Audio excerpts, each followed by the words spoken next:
and welcome to healthyhouseplants.com, where we teach you all about gardening in the great indoors. If you'd like to support our show, please use our Amazon affiliate link below. Today I'm going to talk to you about signs of inadequate light for your houseplants. And as I always talk about, lighting for houseplants is so important, so critical that you have enough light for your houseplants. If you don't, these are some of the signs, and this will allow you to know that will help you know if you do have inadequate light. And then the solution is full spectrum lighting if you don't have enough light coming from your windows in your home. Okay, so one of the signs is stretching and reaching for light. So if the plant is reaching for light, if you see it, it's next to a window and it's pointing that way. These plants aren't doing this because they're getting enough light. I was trying to find plants and I don't at the moment have plants that aren't getting enough light. So but that stretching towards whatever light you do have, that is an indicator. Sparse growth with long distances between the leaf sets. So, for instance, on pothos, it'll show up on that. And if you're having a problem with pothos having not enough light, their lighting is probably pretty low. So that will be, you'll have long strands of stem, and then you'll have a few leaves and long strands of stem. So that is an indicator.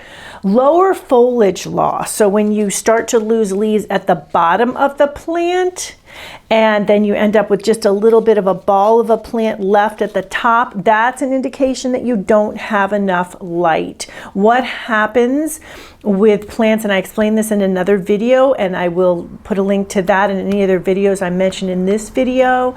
What happens is why you get the lower leaf loss and then just have that top leaf, the top leaves left, is plants will let go of those lower leaves because generally speaking they're getting most of their light from the top of the plant, and also the top of the plant is shading those lower leaves, so the lower leaves have less of a chance to get what little light there is anyway, so the plant will simply dump those lower leaves so that it can then whatever little light it is getting, it will be putting into that top part, what's left, the leaves on the top there. So that's how it ends up like that. So that's a really good indicator, lower leaf loss of an excessive. Now you're going to always lose some leaves. Plants will slough off leaves to grow new leaves, but I'm talking about excessive loss of lower leaves, definitely a sign of inadequate light.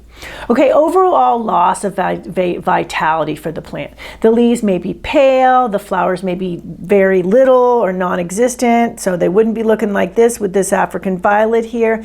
That's another sign of not enough light. And you'll know because you'll get a plant and it's looking really good, and then a few months later, it just doesn't look as good. It looks kind of weaker and paler, and actually it wouldn't be paler, but because paler would be too much light, but it will be just weaker, not growing as well, just doesn't look as well, just doesn't look happy. And you've looked at, and if you've looked at all the other things, I'm watering right, I'm fertilizing right, I'm doing this right, I'm doing that right, I've got humidity, etc. The temperature is good, and but there's not enough light. And generally speaking, most indoor gardeners know that there's not enough light. They're hoping there is enough light, but there just isn't enough light.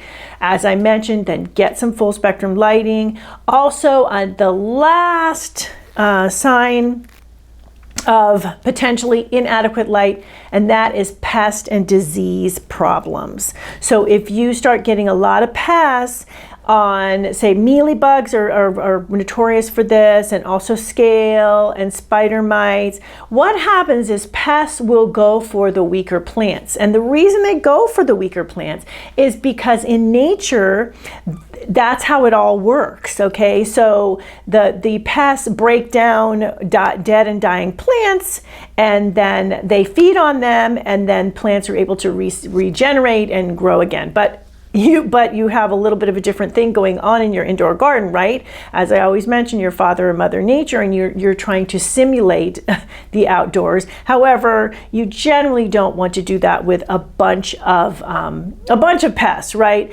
So when you have a plant that is getting a lot of pest damage, look at the lighting. The weakened plants will succumb to the pests and diseases.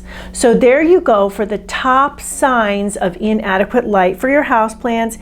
Easy solution for that is to get full spectrum lighting. There's lots of products on the market today that give you that wonderful full spectrum lighting that will simulate daylight and help your plants thrive indoors, like these three beauties here. This is the Dracaena, and of course the African violet, and this is the cordyline fruticosa glauca, and I have care videos on all of these pretty plants as well, including the lighting requirements.